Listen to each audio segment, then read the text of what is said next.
本来地球在温暖期，二氧化碳浓度高，有利于植物型光合作用，因此都长得很高大。但是到了白垩纪之后，地壳大变动，气候也产生变化，平均温度比现在高5度。在这种危急时刻，植物可没时间长高长大。于是发展成比较小的草。草原的植物比较稀疏，动物为了存活，彼此竞争有限的食物。植物要怎么保命呢？我介绍几个特点。第一，禾本植物的叶子营养价值低，而且纤维多，不利于消化。所以你看到牛、羊这些动物有好几个胃，要消化好久，而马和兔子则是在盲肠中有丰富的微生物可分解纤维。第二个特点，请看一下右边这种叶子大的植物，一般植物的生长点都在茎的最上方，这有个缺点，一旦茎的最前端被吃掉，植物就会失去生长点这个命脉。为了解决这个问题，禾本科植物的生长点十分靠近地面。请看左边这张图片，叶子往上顶，这样不论动物怎么吃，都只会吃到叶子前端，而不会碰到生长点。但这样还是有缺点，只是往上顶，那怎么长出其他的叶子呢？所以禾本科植物发展出分蘖的功能。请注意我用红线画的地方，这里有个在植物学中常见的字蘖，意思是植物新长的芽。禾本科植物分蘖，意思就是分出好多个生长点。禾本植物虽然长不高，可是会在靠近地面之处长出分支，这样就会出现许多长满叶子的分株。第三，如果禾本植物的叶子没太多营养，那光合作用产生的能量藏在哪里呢？答案是茎。很多研究显示，人类就是在非洲的草原上演化而来的。人类没法子吃禾本科植物的叶子或茎，所以吃它的种子，就是我们说的各种谷类。野生植物的种子成熟后就落地，而且又很小，非常难采收，还要和其他的动物竞争。大家想想，如果每天你都要弯腰在地上捡1000个种子，一定会腰酸背疼。有一天，人类发现了有一种种子不会落地的突变种，哇，真是人类的福音！从史前时代到现在，小麦历经了多次演变，其实还有一些科学家没解开的谜。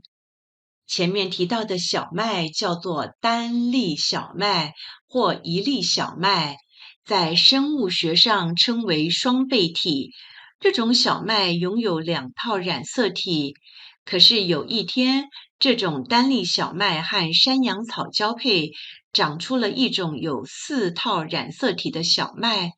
这种4倍体小麦在古老的地中海演进出最重要的2种小麦，二粒小麦和硬粒小麦，在右上方，我用红线框起来。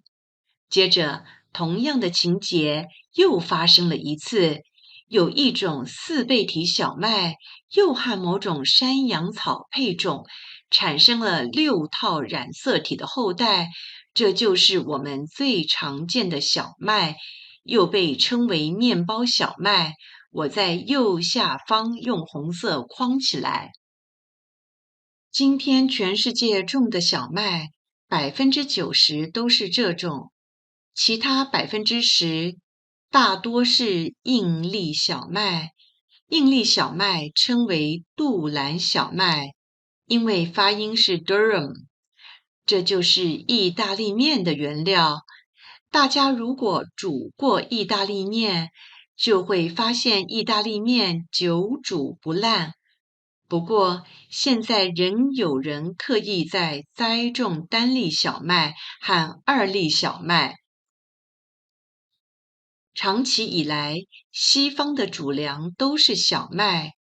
小麦储藏的蛋白质有独特的化学性质，把面粉加水调匀，所含的面筋便彼此结合，形成有弹性的面团，还能膨胀，把酵母产生的空气包在面团中。我们常说低筋、中筋、高筋面粉，面筋就像面团的筋骨，不溶于水，因此很容易由面粉中分离出来。大概在西元6世纪之时，中国人就发现了这种独特的食材。到了11世纪时，面筋这个名词已广为人知了。现在我们常听人说的麸质，指的就是面筋。麦子的原生地在两河流域，在1万年以前就有人栽种，而后传播到全世界。在那里，大麦和小麦一起成长。大麦有时俗称叫洋薏仁、小薏仁或珍珠薏仁。在今天生产的大麦，一半拿去当饲料。在西藏特有的青稞，居然在台湾也找到了。我特别买了一点来吃吃看。左边这张照片就是我煮的青稞。以前课本上学过，西藏有一种食物叫糌粑，就是用青稞做的。青稞是大麦的变种，是西藏特有的，有时也称为藏青稞。还有一种裸麦，又称为黑麦，在一些贫瘠土壤、气候湿冷之地，黑麦长得比其他麦子好，所以可以想见，到19世纪末，北欧的穷人常吃黑麦。燕麦的产量中，95%都当饲料。早期欧洲人以为那是染病的小麦，或当成野草。到了17世纪时，燕麦已经是北欧的重要作物了。燕麦和大麦的蛋白质都没办法形成面筋，所以没办法做面包。真的要做也可以，但非常松软，所以通常都要混入小麦粉才行。所有的麦子外层都很硬，即使先泡在水里几小时再去煮，仍然很硬。所以我可以了解为什么麦类多半采用粉食，而稻米可以砾石。我把青稞泡了一整夜，再用大量的水去蒸，又在电锅里焖了很久，仍然无法像米那样软化。大家可能吃过用热水冲泡或快煮的燕麦片，那是已经处理过的食物。如果你直接煮燕麦，就会明白我说的那种麦类特有的口感了。最早的面包应该出现在两河流域，也就是今天伊拉克这一带延伸出去，因为形似新月，所以又被称为肥沃月湾，或是根据发音直接译为美索不达米亚。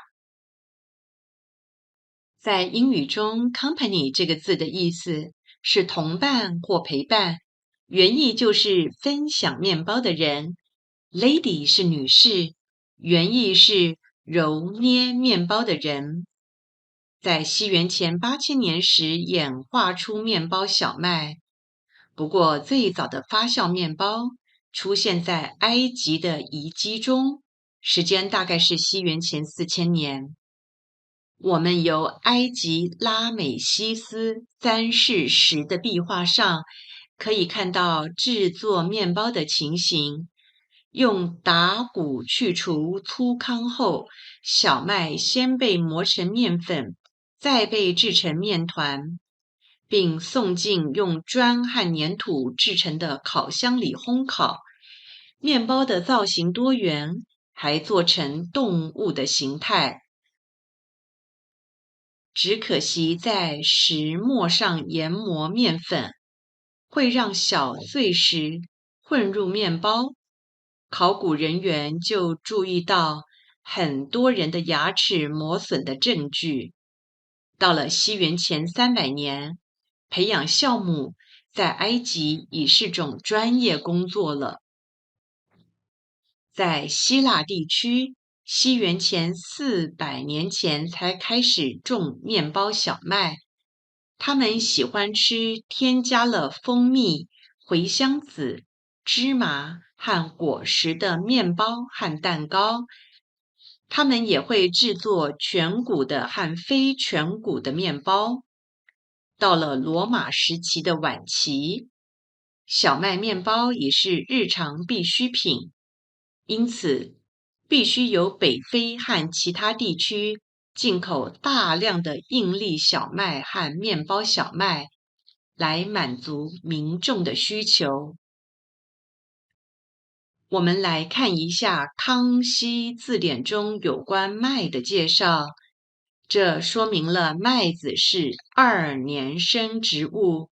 对麦子来说，要在冬天种，到第2年农历4月是收成的秋天。这段解释大家应该看得懂了。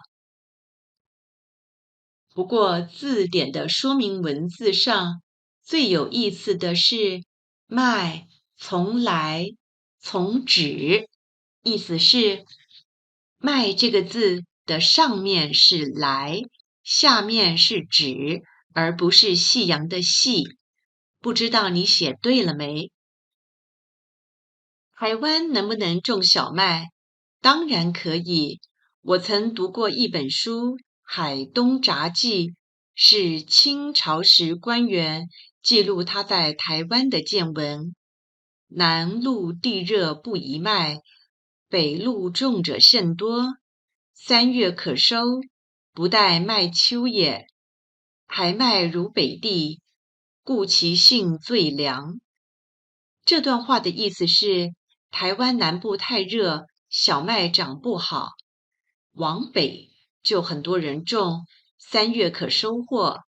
台湾的麦子品质和大陆一样好。这段话让我知道，原来台湾可以种出品质很好的小麦。后来我想到了台湾的地名，例如云林有麦寮乡，彰化福兴乡有麦厝村，由他们的名字可知，以前的确在种小麦，这些地方是可以种小麦的哦。台湾在日本殖民时期种植日本人喜欢的蓬莱米，所以麦子没落。在台湾光复后，因为政府保障收购价格，所以小麦田曾高达1400公顷。但是为了加入世界贸易组织，农业政策转向，所以现在只有少数农民种小麦。而且种出来的小麦3/4都提供金门酒厂做酒曲。目前有个喜苑烘焙坊，召集了许多有意种小麦的农民，为富裕小麦而努力。现在台湾小麦产量自给率很低，若扣除了供应酒厂的小麦，自给率连1/1000都不到。我们进口的小麦90%以上都来自美国。